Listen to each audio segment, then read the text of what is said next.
What is up, Light Fam? It is David, your spiritual awakening coach, here to help you through your spiritual awakening. Ever wonder why the dark night of the soul is so painful? Well, we've got a lot to unpack on this one. Let's talk about it right now. Let's go. Why is the dark night of the soul so painful? Because it's highly unlikely that you're just going to wake up one morning and say, you know what, today's the day I'm just going to drop all of that programmed, typically fear-based, core beliefs that make up my identity. That's probably not going to happen. All right, guys. So pain has a way of pushing people to find their peace, or at least a new comfort zone. Now, assuming that you're not indulging in escapism, then dealing with and going into the pain is the only way that you intuitively know how to get through the pain. The only way out is in. So the pain of the dark night of the soul is designed to force you to go within and do the self-discovery to find the cause of that pain, which then allows you to heal the trauma that is preventing the authentic you, the real you, the source you from expressing itself.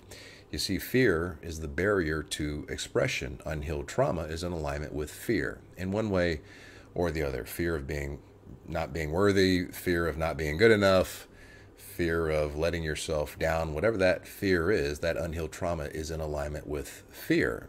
So that is a threat to survival to the ego. So what the ego does is the ego creates what's known as the false self. The false self is the identity that the ego believes you need to be to survive. Oh, well, if I'm a people pleaser, then I'll survive.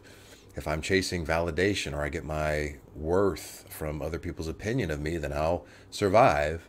If I'm disingenuous with my needs in the beginning, they'll get met later on in the relationship after the person is already invested in me, etc., etc. You get the point. These types of paradigms are not allowed to exist when you go through the dark night of the soul.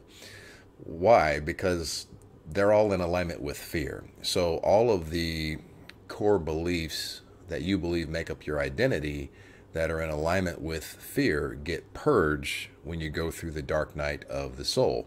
The reason for this is because fear is the opposite frequency of the real you, the authentic you, the source you. Coming into an understanding of the source you through the healing of the trauma that perverts your perception of self is most likely the reason that you decided to incarnate. But do you really think that you're going to face painful shadow work and revisit intense childhood traumatic wounds on your own volition? Most likely not. So the pain is meant to push you until the vision of the new you pulls you. Oof.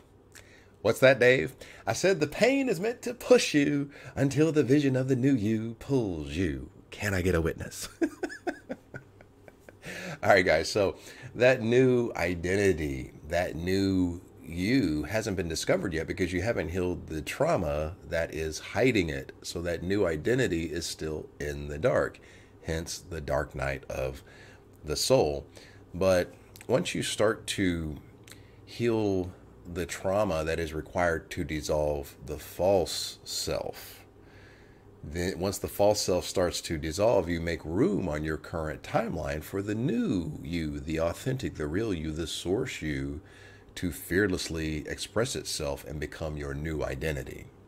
If you're finding value with this video, please click the subscribe button. If Dark Night of the Soul is your jam, I've got a Dark Night of the Soul playlist that has 35 Dark Night of the Soul videos that is in the description below. And if you know anyone that needs help getting through the Dark Night of the Soul, please share this video with them as well. Back to the video. And if you're having trouble knowing where to start to get out of the dark night of the soul, start by letting go of what no longer serves you. The dark night of the soul is its most intense and keeps you in a state of frustrated resistance when you will not let go of what no longer serves, like that old identity that keeps you tied to an unfulfilling life, or you refuse to let go of what has let go of you. Healing trauma allows you to see that it's not a threat to survival to let go of what has let go of you. It's only your unhealed trauma that makes you believe, oh, I'm going to die if this person leaves me.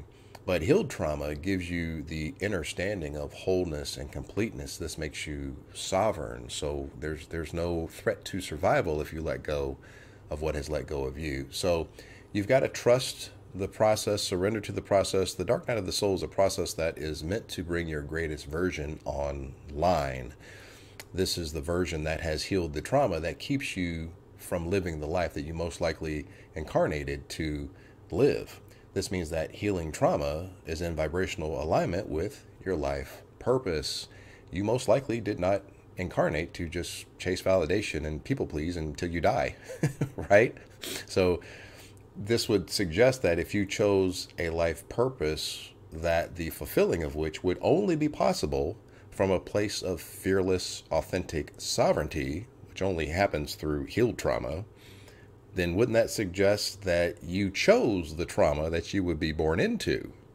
Yes, it would suggest that, because you knew the healing of that trauma would allow you to accomplish your life purpose. So this perspective of your trauma softens your perception of your trauma. It moves you into a frequency of allowing, expansion, receptivity, which is a flow state. When you see your unhealed trauma or the pain of the dark night of the soul as preordained for your highest good by yourself before you decided to incarnate, this takes you out of a state of resistance. You're no longer denying and disowning that unhealed trauma. You're not in a state of resistance to it. This is called integration. When you deny and disown that trauma, that causes the trauma to dig its heels in and get bigger. So start to see the pain of the dark night of the soul and the pain of your unhealed trauma as preordained by you for your highest good before you decided to incarnate, because the healing of that trauma you knew would allow you to actualize your life purpose before you even decided to incarnate. So it's all a part of the process for your highest good. I love you guys. Namaste.